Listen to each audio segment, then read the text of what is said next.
después subirla ahí al portal suyo para que los vayan viendo si quieren. Según su función, ahora nos vamos a encontrar con para qué sirve la norma, cuál es, su destino real. ¿Ya? Hay normas que van a ser interpretativas, que ya las vimos, a propósito de aquellas normas que tienen control previo por el TC, ¿no es cierto?, de carácter obligatorio. Normas explicativas y normas supletivas o integradoras. Explicativa será aquella norma que, al igual que la regla técnica, incluso al igual que la norma descriptiva, va a disponer una situación hipotética sobre cómo se va a hacer la cosa, ¿ya? Cómo se va a realizar el acto, ¿ya? En el orden jurídico, digamos, existen un montón de normas explicativas. Las mayorías se encuentran en el derecho público, ¿ya? Las interpretativas ya las vimos a propósito de lo que les dije. Las integradoras o las supletivas, van a existir normas que van a completar algunos vacíos de otras, ¿ya? Pero estas normas, el legislador autorizó esta suerte de integrar o colocar, ¿no es cierto?, el real alcance de la norma. Ahora, ¿dónde la vemos esto? Lo vemos directamente en los modos de interpretación, ¿ya? Cuando hablamos de norma interpretativa, hablamos directamente que la norma viene a disponer algo, viene a interpretar algo, ¿ya? Y se entiende que está integrada a la anterior. Pero en el cambio, cuando nosotros vemos normas de orden supletivo o integradora, vemos normas que su descripción completa no está hecha directamente, no está completamente llena. Entonces, en este caso, va a dejar un espacio para que la autonomía y la voluntad supla eso. Y en caso de que no la supla, ¿no es cierto?, la norma va a prever un caso en el cual va a regular la situación. Generalmente deja vacío un acto jurídico o un contrato, y encontramos en las normas, por ejemplo, que competen a la permuta. Si ustedes van a las normas de la compraventa que aparecen en el Código Civil desde el 1500 hacia adelante, nos vamos a encontrar que el legislador reguló toda la institución de la compraventa, pero no así la institución, por ejemplo, de la permuta, y simplemente dispone que las normas de la compraventa se aplicarán a la permuta. Ahí estamos dejando un vacío, que si bien es cierto, se está suprimiendo otra norma, o en su defecto va a tomar este carácter de autonomía privada cuando el particular decida otra cosa. ¿Ya? En ese sentido tienen que ir a radicarlo siempre en los actos jurídicos. ¿Ya? Siempre los actos jurídicos, porque finalmente el contrato va a suplir el silencio de las partes. Otro ejemplo lo encontramos, por ejemplo, en el contrato de arrendamiento. Cuando revisamos el contrato de arrendamiento, siempre aparece una cláusula que indica que en vista del silencio de las partes, o en vista de que las partes no digan nada, el contrato se revocará. Lo cual encontramos efectivamente que está supliendo la voluntad del legislador. Entonces, ¿cómo encontramos esta norma? Muchas veces ustedes van a encontrar también en teoría de la ley de las personas que el silencio no constituye voluntad alguna, ¿ya? No constituye nada, el silencio no es nada, no es sí, sí, no. Ese aforismo, esa práctica que dicen, no, el silencio otorga, en realidad para el derecho no corre. En el derecho se tiene que verbalizar, se tiene que indicar. De hecho, en algunos contratos aparece la norma descriptiva o explicativa, cómo se debe realizar el acto, si va a ser escrito, si va a ser verbal. Entonces, al final, a lo que me refiero que yo generalmente va a intervenir la autonomía de la voluntad en todas aquellas situaciones en que el legislador no lo ha regulado, en que estas situaciones no sean contrarias a derechos, no tengan un objeto ilícito, y tampoco sean situaciones en que se produzca un daño hacia la otra persona. ¿Ya? Ahora, las integradoras también son las que vamos a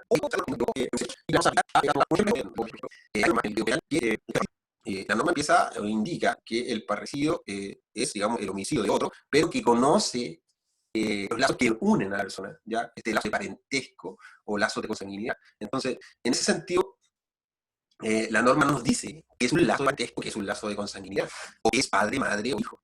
¿Te fijas? Entonces, ahí vamos a tener que integrar el derecho, buscar esa definición, ¿dónde? En el Código Civil. El Código Civil dice que es padre, que es madre, que es hijo. Entonces, eso es llenar nuevamente vacío. A ese tipo de normas en el derecho penal se le llama normas penales en blanco, ¿ya?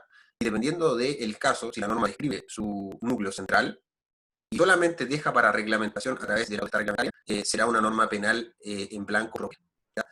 Bueno, acá completivas, no hay regulación, dice, en el sentido que no el control, me imagino que la definición. Pero en general, las completivas son aquellas normas en que regula la situación, no deja nada. ¿Ya? Bueno, según la regulación directa, habíamos de aplicación o reenvío, ¿ya? Aquellas que limitan a señalar nuevamente, como las normas anteriores, hipótesis prescritas o indicadas, ¿no es cierto?, en otra norma que reenvía a esa. ¿Ya? Ahí encontramos, por ejemplo, la permuta, que ya la vimos en el caso del derecho civil, en cuanto a que la norma de la compraventa va a reenviar, o sea, perdón, la norma de la permuta va a reenviar a la norma de la compraventa. Bueno, normas plenas, las que tienen un contenido propio, no hay que decir eso, está toda la situación regulada en normas en blanco, las vimos, ya, a propósito de las normas penales en blanco, ¿no es cierto? Según su sanción, también van a haber normas perfecta y perfecta. Bueno, va a ser perfecta cuando cumple con los requisitos, ¿no es cierto? La sanción va a ser más eficaz, porque el sujeto no va a lograr efectivamente cometer la conducta ilícita, ¿ya? Y si las comete, por ejemplo, no sé, el acto va a ser nulo, ¿ya? ¿Cuál es esta sanción directa? ¿Por qué se dice que es perfecta? ¿Ya? En muchos casos existen dos tipos de nulidades, la nulidad absoluta y la nulidad relativa, y se nos agrega otro tipo de nulidad que es la nulidad de derecho público. ¿Qué es la nulidad? Bueno, todos los actos que regula el derecho tienen una sanción, como ustedes ya lo vieron. Muchas de esas sanciones en algún momento van a afectar derechos fundamentales, como muchas de las que regula el derecho penal. En cambio, otras van a afectar la validez del acto jurídico. En ese sentido, el acto va a ser nulo, no va a existir. No sé si me entienden. ¿Se acuerdan cuando hablamos de validez y eficacia? La validez va a dotar la norma de obligatoriedad y de existencia toda vez que se funda en una anterior, ¿no es cierto? Y que además haya pasado por el proceso de aprobación legal, ¿no es cierto? Y no sea contraria a la Constitución en el sentido material. Entonces, acá la norma perfecta va a requerir los mismos requisitos para que el acto no sea nulo. ¿Qué ejemplo encontramos acá? Hay un ejemplo en el derecho civil que va a regular la situación en que los cónyuges, o las personas que viven en un mismo matrimonio, van a realizar compraventas entre ellos, que sus actos van a ser nulos. ¿Te fijas? Ahí la norma es perfecta porque determina inmediatamente su sanción. Lo importante es que la norma tenga su sanción. ¿Ya? Bueno, imperfecta, a contrario, es la que no tenga definida la sanción. ¿Ya? Y en ese caso, no es que no esté sancionada, sino que no está definida, ¿no? Ahí va a quedar la conciencia del legislador en cuanto a la aplicación de la sanción propia. ¿Ya? Hay diferentes tipos de sanciones de derecho en general. La nulidad, está también la inoponibilidad, ¿cierto? Está también las que afectan el derecho fundamental, etc. Bueno, ahora aparece el sistema de el libro aparece como la ordenanza municipal, claramente porque la municipalidad es un sujeto de derecho con con características de descentralización completa. Va a tener personalidad jurídica propia y va a poder crear normas en un territorio limitado. Bueno, el derecho común, ¿cuál es el derecho común? Bueno, el derecho civil. ¿Ya? Un derecho especial es un derecho que abarca una situación específica, el derecho minero, por ejemplo, el derecho del consumidor. Acá aparece el derecho civil, eso es un error. No tiene nada que ver el derecho civil, así que no traten de obviar eso y no ocuparlo. No vayan a decir esa oración porque la profesora lo va a matar. El derecho civil es eso. La estructura de la norma, explicar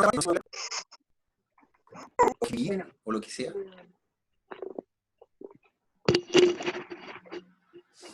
No escucho nada. Talía, no te escuché nada.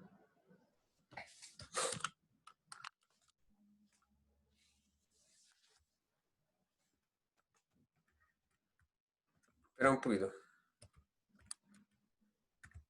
¿Me puedes repetir lo que dijeron, porfa? ¿Llegaron a la estructura de la norma jurídica?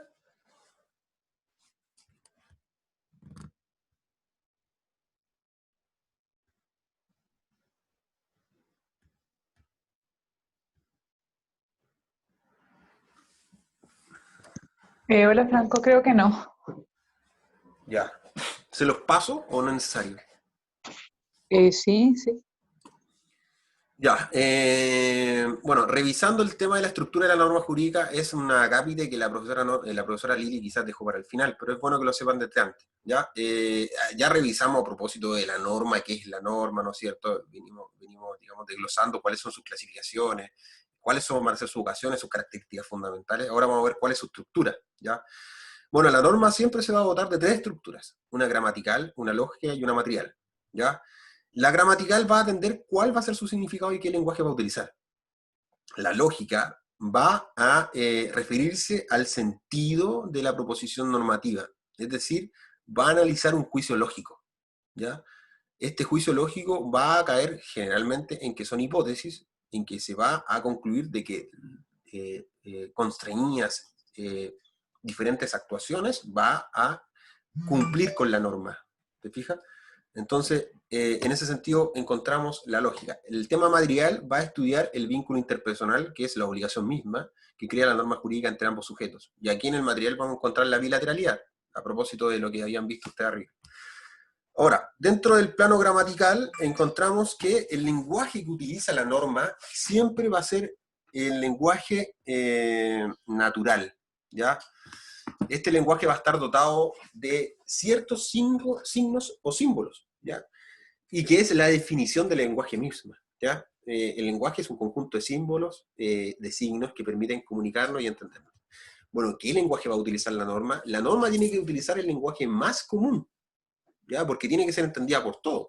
Por ende, el lenguaje natural va a ir adaptándose. Si bien es cierto el Código Civil, en el caso del Código Civil, va a determinar el lenguaje que utilizan las leyes para efectos de que se haga mucho más concentrado la descripción de una norma. Imagínense si tuviéramos diferentes conceptos de padre, diferentes conceptos de culpa, diferentes conceptos de presunción, se nos haría un tema bastante complejo. Entonces la idea es que las palabras que utiliza la ley sean a lo menos definidas, ¿ya? Pero el lenguaje tiene que ser natural, ¿ya? El más común. Esto de ambigüedad, la idea, eso yo lo sacaría, porque en ningún momento una norma puede ser ambigua, ni tampoco el lenguaje puede ser ambiguo. Eso yo lo sacaría, ¿eh? Ahora, ¿cuál es el lenguaje artificial? El lenguaje artificial es aquel que es utilizado simplemente para ciertos casos. Y ahí encontramos el técnico, que va a combinar palabras de las otras ciencias, medicina, filosofía, arte en general, y simbólico, el cual va a utilizar efectivamente no letras, sino que símbolos. Ahí encontramos química, matemáticas. Evidentemente, luego de hablar de los lenguajes, este natural y obvio, y este lenguaje técnico, ¿no es cierto? Vamos a encontrar también con la función que va a tener el lenguaje. En muchos casos vamos a repetir lo que indicamos atrás. Bueno, en muchos casos va a proporcionar una información, o va a decir, ¿no es cierto?, de cosas que existen en el mundo. También va a expresar los propios sentimientos, también va a ordenar la conducta y también va a producir un cambio en la realidad, ¿ya? Por ejemplo, yo atropello a alguien, lo mato, ¿ya? Ahí el lenguaje de muerte es un cambio de realidad. Según Calvin es un estudioso, un filósofo que establece en primera instancia que, bueno, es un estudioso más bien del derecho penal, pero él establece que el sujeto en el derecho penal cumpliría con la norma. Y es algo que fue constantemente debatido porque en el derecho penal, si bien es cierto, dice no matarás, o sea, no matarás, sino que el que mata a otro, por ejemplo, ahí de homicidio, no contamos con que el sujeto al matar a otro estaría cumpliendo la norma, ¿ya? Lo cual fue absolutamente abolido y se entendió que la norma, por lo menos la norma penal, va a contener al menos dos normas distintas. Una norma que va a ser una orden para el juez y otra norma que va a regular la conducta, ¿ya? Entonces, el delincuente acá no realiza la conducta contra el objeto porque la norma se cumple, ¿ya? Aquí vuelve a afirmar lo mismo, pero inmediatamente va a ser estudiado después porque vamos a encontrar ciertos dentro de la norma, ciertos gestos y en esa consecuencia va a haber que inferir la conducta generalmente se infiere, ¿ya? Ahora Kelsen nos dice que la norma no contiene mandato alguno, sino que está dirigida a los funcionarios para que se apliquen sanciones coactivas de estos requisitos. Y Hans Kelsen da el clavo porque efectivamente muchas normas tienen un mandato para el juez, ¿ya? Para que verificados supuestos hechos, ¿no es cierto?, el juez aplique la norma. La estructura determinada, no olvidar que la estructura material del lenguaje utilizar las normas. Este lenguaje va a ser natural y artificial. Natural, que es el más cotidiangular, pero no ambiguo. Y artificial va a ser aquel que es el más simbólico. Ahora van a que tener claro mucho para esto de la estructura lógica, cómo se arma, cuál es la lógica de la norma. ¿Ya? Lo primero que encontramos es una área o el sujeto de la norma, que es la hipótesis de un hecho. ¿Ya? Esto es verde, aparece. ¿Dónde encontraríamos acá el hecho supuesto por la norma? ¿Encuentran ustedes algún hecho supuesto en esa afirmación? El pasto es verde. Ay, no recuerdo, por ahí lo sé antes. En ese de la norma está indicando una hipótesis, ¿ya? Está indicando un hecho, ¿ya? El pasto es verde, básicamente. No tiene ninguna sanción que sea verde. El pasto es verde, pero si es amarillo, se va a pegar con tal sanción. Entonces acá solamente estamos viendo supuesto. Efectivamente, es una hipótesis, ¿ya? aparece regulación del lenguaje para un sujeto, una política. Ahora, dentro de lo siguiente que prevé la norma, puede prever también algún tipo de juicio. ¿Ya? El juicio es una relación entre conceptos, en el que uno de ellos, el predicado, afirma o niega algo del otro, que es el sujeto. La estructura de un juicio está compuesta por sujeto, cúpula y predicado, ¿ya? Clases o tipos de juicios. Aquí nos vamos a encontrar con diferentes supuestos de normas. Cuando hablamos de juicios, nuevamente, hablamos de una hipótesis, de un juicio, de un supuesto, ¿ya? Son símiles. La idea del juicio, sí, es añadir una afirmación o una negación de algo que tiene en primera instancia el sujeto. Por ejemplo, acá es verde, acá estamos haciendo un juicio.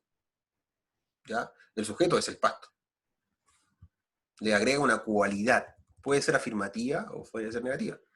Ahora, clases de tipo de juicio. Existen juicios universales en el que se atribuye a todas las personas lo mismo. ¿Ya? Ahí da un ejemplo, todos los hombres son mortales. Particulares, cuando se va a referir solamente a una parte de ellos. Algunos hombres son sabios, ¿ya? Y algunos maestros no son simpáticos, ahí pone la profe. Singulares. El predicado se refiere a un individuo respecto a su cualidad, ¿ya? Sócrates es ese hombre. Aquí le asigna una cualidad, que es el que habíamos visto acá arriba como el pasto es verde. Ahora, también de acuerdo a la calidad del sujeto nos va a indicar cuándo va a ser afirmativo, ¿ya? Por ejemplo, cuando establecen una relación de compatibilidad entre el sujeto y el predicado. Trabajar es duro. Aquí hay una relación inmediata, ¿no es cierto? Porque trabajar sí es duro, ¿ok? Esa es la compatibilidad. Ahora, lo negativo es la que establece una exclusión entre ambas cosas, ¿ya? Los árboles no piensan, claramente que los árboles no piensan, y los delincuentes son inmorales. De acuerdo a la modalidad entre el sujeto y el predicado, existen también, acá nos vamos un poquito y les traen a colación el tema de las normas, perdón, ¿cómo va a ser esta norma? ¿Va a traer una hipótesis, ¿no es cierto? O expresamente va a regular una situación sin una hipótesis, ¿ya? Por ejemplo, nos encontramos con el atributo del predicado al sujeto no está subordinado a una condición, que es el tema de la categórico, ¿no? A lo contrario a hipotético, ¿ok? Expresa una verdad sin condición. Juan es bueno, fumar es malo, listo, no hay ninguna condición. Hipotético es añadir esta condición, ¿ya? Si usa paraguas, si estudia tendrá una buena nota. La disyuntiva va a generar dos juicios en oposición. Juan está vivo o muerto, cada uno excluye al otro. La copulativa va a necesitar que estas dos cualidades sean simultáneas o que una sea a propósito de otra. ¿Ya? Por ejemplo, Paola está en clase y estudiando. El pasto es verde y está húmedo. Características que son compatibles. ¿Ya? Y acá nos encontramos efectivamente con los que le mencionaba yo y con lo que destruyen a Binding en cuanto a que existe una norma primaria que va dirigida a los particulares y la norma secundaria que va dirigida al juez. ¿Ya? Eso, la norma primaria generalmente se infiere. Muchas veces no está en la norma. Ahora, ya vimos, recapitulando, los juicios o tipos de juicios a propósito de la estructura lógica. La norma va a estar compuesta de una estructura lógica. A veces va a ser categórica, a veces va a ser hipotética, pero siempre va a estar conformada de una hipótesis en el caso de hipotético. En la mayoría de los casos es hipotético, ¿ya? Ahí aparece el sujeto, la cúpula y el predicado. También nos vamos a encontrar con los tipos de juicios, en el caso que sea hipotético, y nos encontramos con muchos tipos de juicios: universal, particular, singular, afirmativo, negativo, categórico, hipotético y disyuntivo, ¿ya? Todos son fáciles de explicar. La idea que para aprendérselo es a lo menos entenderlos, ¿ok? Después nos aparece la consecuencia. ¿Cuál es la sanción? Hecho jurídico. No aparece. Dice, acontecimiento natural, sin acción humana y con consecuencias jurídicas. ¿Ya? Aquí entendemos que, por ejemplo, va a ser un hecho natural. Por ejemplo, dentro del Código Civil se regula lo que es el inicio y el término de la existencia de las personas. eso va a regular la norma un hecho, porque la muerte es un hecho, ¿no es cierto? Y el nacimiento es un hecho, etcétera, ¿ya? En cambio, el acto jurídico va a regular el actuar humano en cuanto a que va a atribuir ciertas consecuencias a ciertos o supuestos ciertos antecedentes, ¿no? En este caso nos encontramos con el principio de imputación, ¿no es cierto? Directamente. Acá aparece un ejemplo, dice, dado la situación de convivencia social, debe ser el respeto al hombre y su intimidad. Si alguien injuria a otra persona, debe ser penado, ¿ya? Acá encontramos un ejemplo para analizarlo, ¿ya? Por ejemplo, el supuesto de hecho en esta norma, ¿cuál es?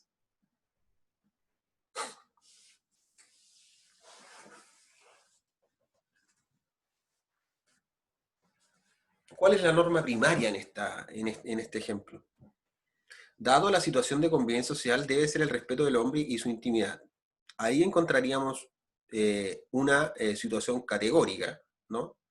Y su consecuencia sería que debería ser penada la injuria. ¿Me fijas?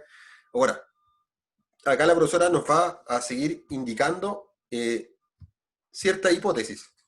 Después nos dice, la hipótesis es el supuesto de hecho y la sanción es la consecuencia. ¿Ya? No dice cúmplase, solo supuesto de sanción. Acá nuevamente hay un error ahí, con sanción con S. Puta, el alumno ahí lo escribió mal. Sorry, este apunte me lo hicieron llegar, de hecho un compañero me hizo llegar. Pero hay que mejorarlo, hay que claramente mejorarlo. Ya, pero en general lo que queremos ver es que la norma, vamos a recapitular, la norma va a contener un supuesto, que va a ser una hipótesis, que va a ser un juicio, ¿ya? Y luego va a tener una consecuencia, ¿ya? Eso es lo que quiere hacer la profe. En primera instancia tenemos el supuesto, ¿no? Y después vamos a analizar la sanción o la consecuencia, ¿ya? Entiendan eso en términos lógicos, ¿ya? Entonces, las sanciones pueden ser favorables, negativas. Ahí cada uno, dependiendo del tipo de norma, vamos a encontrar situaciones en que la sanción va a ser favorable o negativa. Ahora, cada hecho debería, o cada supuesto de norma debería tener una sanción. Es lo mínimo. Ya, si no tiene la sanción, el juez va a inferirla, ya, de otras normas jurídicas, analizando sistémicamente la disciplina completa. O sea, si estamos hablando, por ejemplo, del cumplimiento de una norma tributaria, eh, la autoridad tributaria o el juez tributario va a analizar, en este caso, las condiciones que todas las normas son previstas y son entendidas y deberían cumplirse, ¿ya? Entonces la sanción la va a determinar generalmente una sanción pecuniaria o una sanción que tenga que ver con una multa, ¿ya? ¿Es coactiva? Claramente que es coactiva, ¿ya? ¿Está institucionalizada? Sí, está institucionalizada, está regulada. Hay, por ejemplo, el divorcio aparece acá, es una sanción al matrimonio, ¿te fijas? Está regulado. Las sanciones están reguladas. ¿Requiere intervención del Estado? Sí. Muchas veces requiere intervención del Estado con la función judicial. Bueno, ya que vimos estos dos elementos lógicos de la norma, que es aquel supuesto de hecho y aquella sanción, nos encontramos también con elementos de la sanción. Bueno, el primer elemento es el hecho antijurídico, o el hecho que va contrario a la norma, ¿ya? En ese sentido, todas las normas deberían tener a lo menos una descripción completa, ¿ya? Pero ya vimos que las características que nos da Alexandre y las normas, nunca las normas son totalmente completas, ¿ya? Entonces, la idea es que la consecuencia siempre va a ir ligada a un mensaje preliminar. Cuando yo digo el que accede carnalmente vía anal, bucal o vaginal, ¿no es cierto?, a otra persona, estoy hablando de la violación, ¿no? Cuando determinamos la violación, ¿qué bien subyace por detrás? La norma, porque cuando decimos el sujeto cumple la norma, el sujeto accedió carnalmente vía análogo bucal o vaginal, estaría cumpliendo la norma. Pero nosotros no queremos que cumpla la norma, nosotros queremos que vaya en contra de lo que dice la norma. ¿Y la norma qué bien jurídico protege? Esa es la pregunta. No sé si pueden responderla. ¿Qué bien jurídico protegería la norma que prohíbe la violación?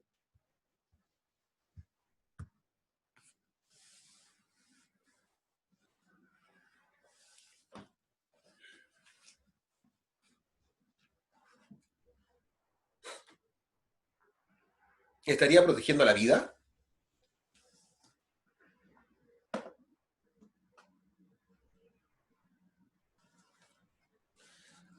No sé si alguien tiene el micrófono abierto, pero eh, parece que, no sé. No sé quién es Nokia. ¿Quién es Nokia? ¿Estoy hablando con un celular? ¿Realmente con un celular? ¿Me escuchas? Mira, no sé, ¿Quién está hablando? yo, Camila. Ya, Camila. ¿Cuál sería en la violación el bien jurídico protegido? Mira, no sé si me equivoco o no, pero yo creo que puede ser el bien común, el derecho a la vida, norma puede ser el trato moral, no sé, en realidad. Ya, Pero mira. yo no creo, La integridad física y psíquica de la persona. Sí, podría ser en un supuesto también. Pero en general lo que se protege es la indemnidad sexual, ¿ya? Como un bien jurídico establecido y como un bien jurídico inferido, ¿ya? De hecho, la norma no dice, para proteger la indemnidad sexual se va a castigar con violación a tal y tal persona. ¿Por qué? ¿y Porque por qué se llama la norma? Eso es lo que no sé, porque obviamente al escucharte uno sabe qué es lo que se está infringiendo se la muestro. sí, porque eso es lo que quiero saber, pues, ¿cómo se llama esa norma? La norma está en el Código Penal. Estoy hablando solamente del Código Penal porque es más fácil traerlo a colación ahora, porque se explica mucho más fácil, ¿ya? Pero tienen que obedecer a cualquier tipo de norma, ¿ya? Por ejemplo, yo voy a traer a colación el Código Penal nomás, pero la idea es que ustedes entiendan cuál es la estructura lógica. Primero, el legislador va a establecer un supuesto, ¿ya? Entendiendo que la estructura gramatical me va a imponer que tenga que hacerlo con un lenguaje natural, ¿no es cierto? Y también un lenguaje artificial cuando se necesite, ¿ya? Pero el Código Penal va a establecer ciertas conductas nocivas, ¿ya? Atribuyéndose la fuerza completa del Estado para penarlas, ¿ya? Entonces, vamos a ir a revisar el delito de violación, para que ustedes lo vean.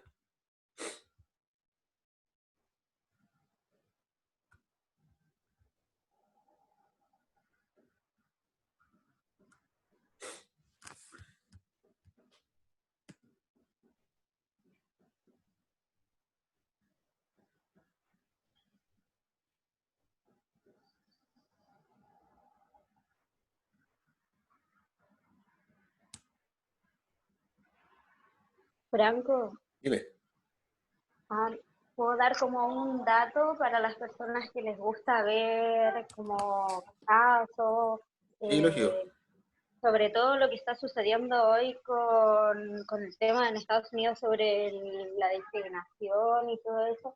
Hay una serie que es como una película, dura 6 horas. Yo la vi hace mucho tiempo, la he visto como 2 veces ya. Se llama Ya, Los Cinco Central Park. ya. Y es súper bueno, es lo mismo que está pasando ahora en Estados Unidos sobre la disputa de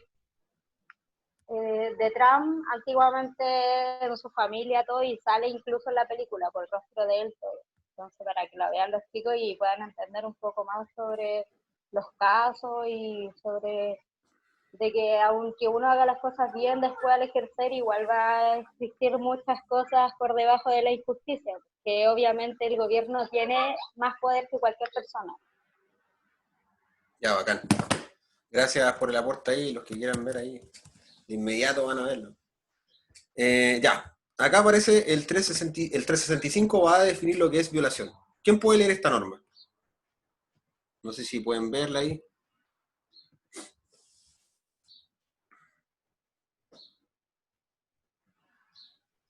Ya yo la leo.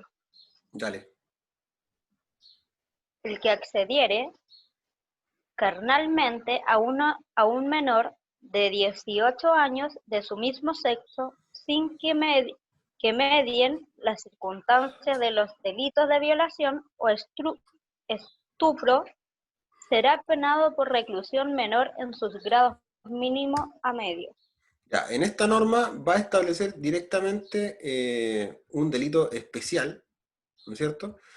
Y que va a ser, o sea, ¿qué va a hacer el legislador acá? Va a decir, mira, el 362 es realmente la violación, ¿ya? Por ejemplo, el 365 es un tipo de violación, pero acá dice, el que accediere carnalmente por vía vaginal, anal o bucal a una persona menor de 14 años, será castigado con presidio mayor en cualquiera de su grado.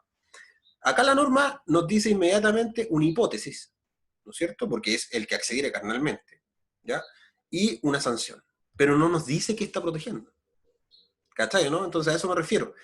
Detrás de la norma siempre subyace un bien jurídico. Entonces, ¿qué es lo que quiero decir con esto? Acá, según lo que decía Binding, se cumpliría con la norma. O sea, si yo violo a alguien, estoy cumpliendo con la norma. Esto es como que me